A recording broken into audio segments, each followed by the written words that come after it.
Hello YouTube, this is Kurt and welcome to the Kurt Winters YouTube channel, dedicated to bringing you advice on collecting cars and celebrating the history of these amazing machines. Today's video will be an origin story about how I got into collecting cars and how you can too, so stick around.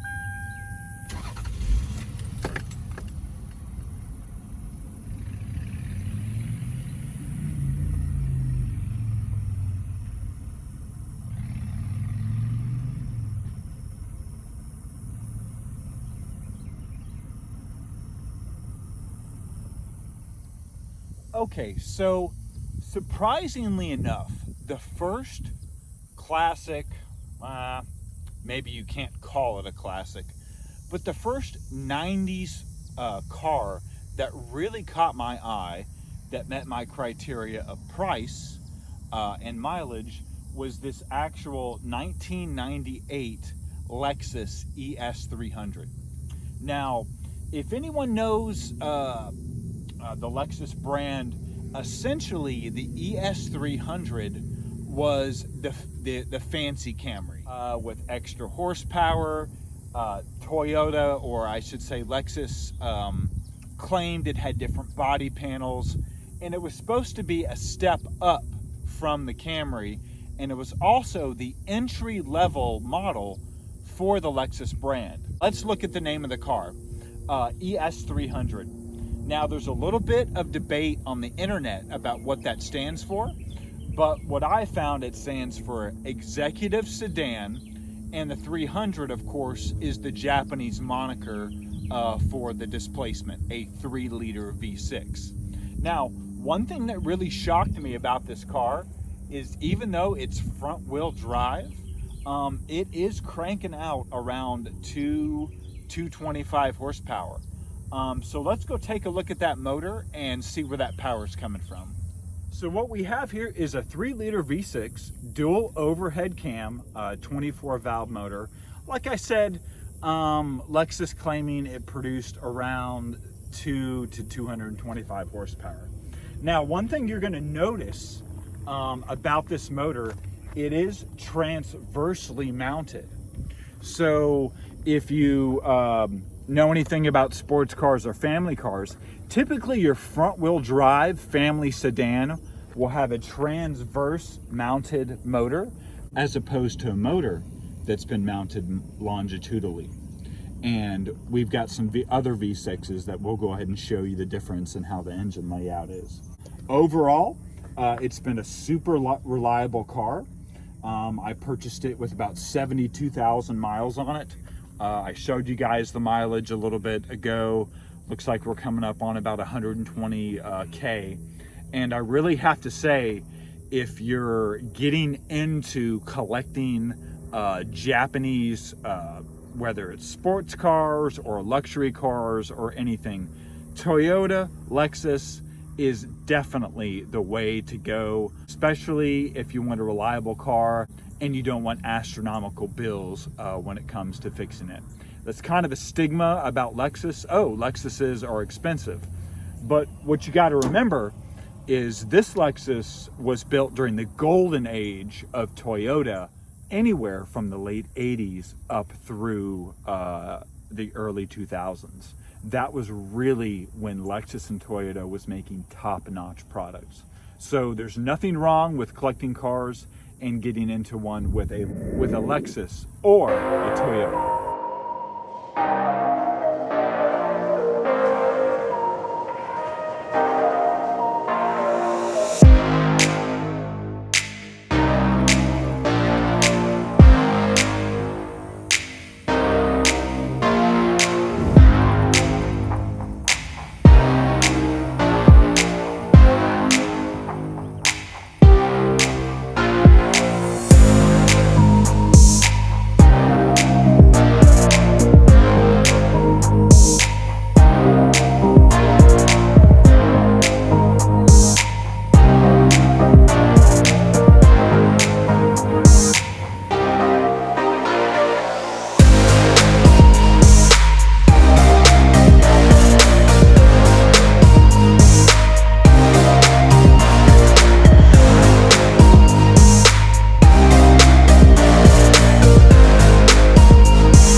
there were a few things that I absolutely knew that I had to change.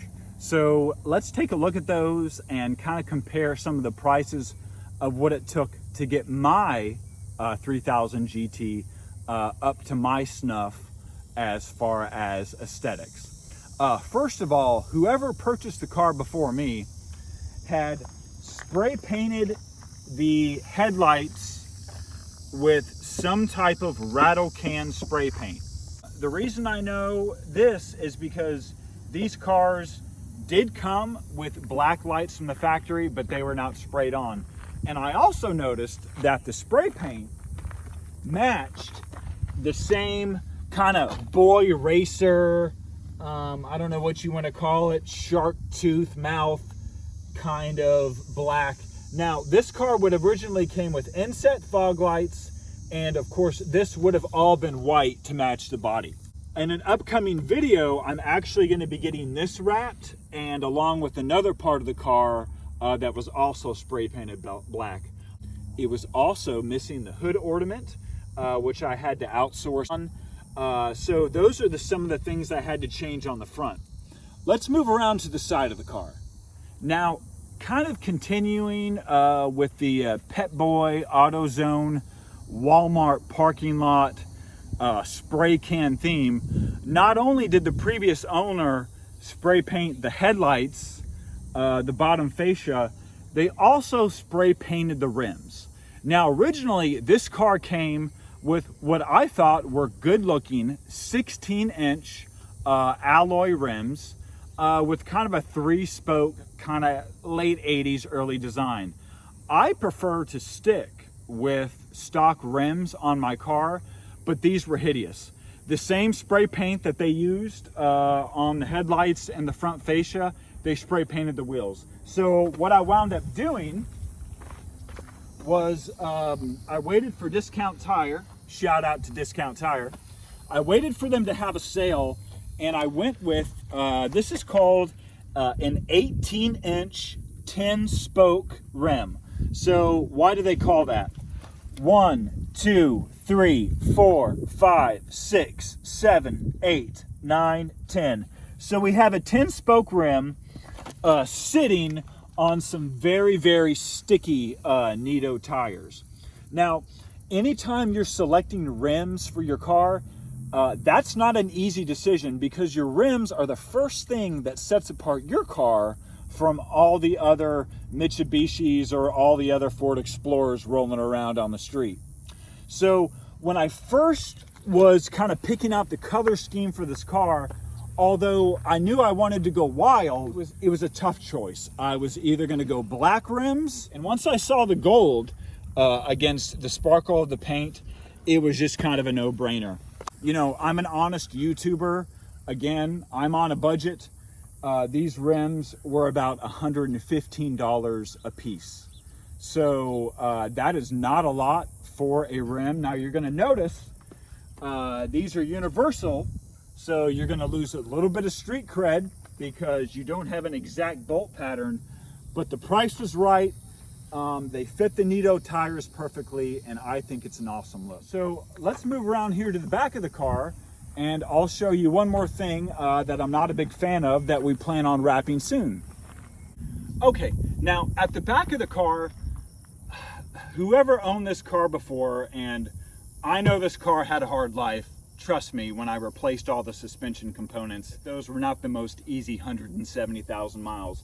But you'll notice they also spray painted this black, which I absolutely hate. Now on camera, it might look okay. At night, it might look okay. But if you notice, they didn't even tape off the edges, okay? They just spray painted it as close as they could, and I gotta be honest, it looks like crap. I don't like it. Remember, if you enjoy the content of this video, click subscribe and join the tribe. 1995 Mitsubishi 3000 GT, which I said before is a 3-liter dual overhead cam 24 valve, making around 225 horsepower on a good day with the wind at your back, and it is front wheel drive. Now, one thing that I forgot to show you on the Mitsubishi is when I did first get the car. Oh, and real quick, have you ever heard the most annoying noise?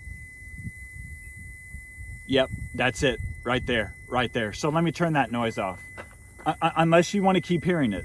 Do you want to keep hearing it, camera? Okay, okay. Now, when I did get this car, in addition to the Boy Racer paint upgrades, the seats were in terrible condition. They were so embarrassing that I didn't even want to film them. Every time I got out of the car, I had orange, white, crusty foam that looked like it had been sitting in the sun for 20 years, which it probably had. So one of the first things that I had to do was, if we can get a shot, I want to give a shout out to Fuller's Upholstery. And what we ended up doing was a snowflake white leather all the way around the car. Now, there is a kit out of California that he was able to order. And what we did is we redid all of this with memory foam. We redid the side bolsters. And I was really, really worried that the seats might look stupid because you have a black interior with white seats. And the last time somebody put white seats in a car, Ronald Reagan was still president, and, you know, people were snorting cocaine out of their Countachs.